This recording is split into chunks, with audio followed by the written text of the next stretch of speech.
शब्बर जैदी साहब जैसा chairman FBR आ जाता है, पैराशूटर आ जाता है, यही तो हमारी इकोनॉमी का बहुत बड़ा प्रॉब्लम है।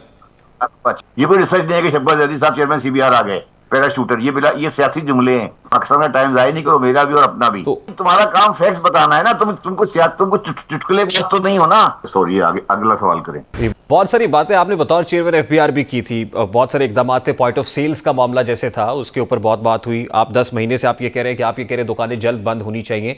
और मेरी दानिश में 11-12 महीने पहले से, जब इमरान खान साहब की गवर्नमेंट थी, शायद उस वक्त ही आपने एक सेमिनार में खड़े होकर ये कह दिया था कि मुल्क डिफॉल्ट के दहाने पर खड़ा है। और उस वक्त आप पे खासी तनकीद भी हुई थी, खुद इमरान खान साहब भी शायद नाराज हो गए होंगे आपकी इस बात से कि शब्बर जैदी साहब आपने कैसे कह दिया कि मुल्क डिफॉल्ट कर गया है।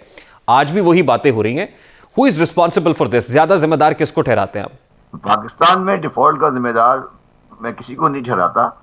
मैं सिर्फ आपको एक स्टैटिस्टिक देता हूं, उसके बाद आप नतीजा खुद निकाल लीजिएगा, ठीक है?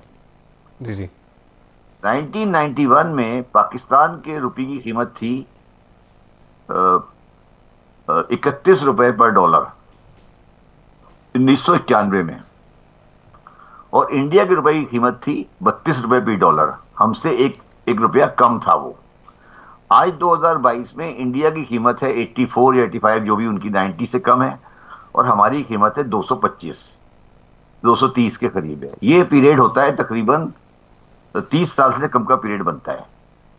आप मुझे ये बताइए कि ये 30 साल में जो हमारी करेंसी इंडिया की करेंसी से ऑलमोस्ट 3 टाइम पे नीचे चली गई है, 3 टाइम या 2.5 टाइम में, इसका कसूरवार कौन है?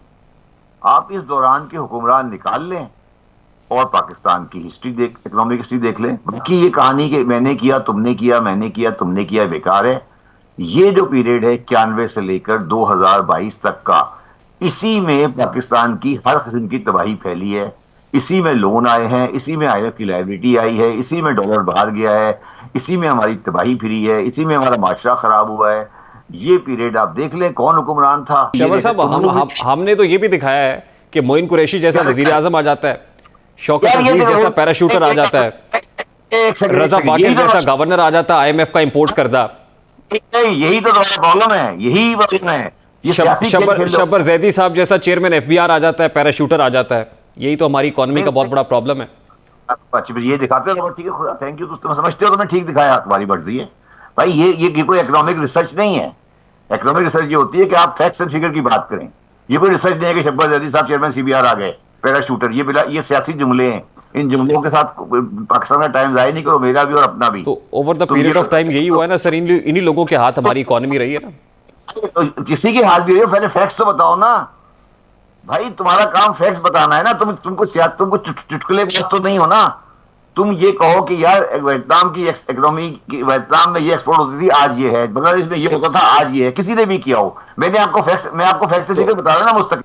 मैंने किसी शख्सियत का नाम लिया? तो मैं इसीलिए आपके साथ जिन लोगों ने हमारी इकोनॉमिक पॉलिसी बनाई है उन्हीं से सवाल करूंगा ना कि वियतनाम की एक्सपोर्ट इतनी ज्यादा बढ़ गई, हमारे यहाँ कम क्यों है? अभी तक हम करंट अकाउंट डेफिसिट पे काबू क्यों नहीं पा रहे हैं? मेरा ख्याल है आपसे मेरी बात नहीं समझ पा रहे। सॉरी, आगे अगला सवाल करें।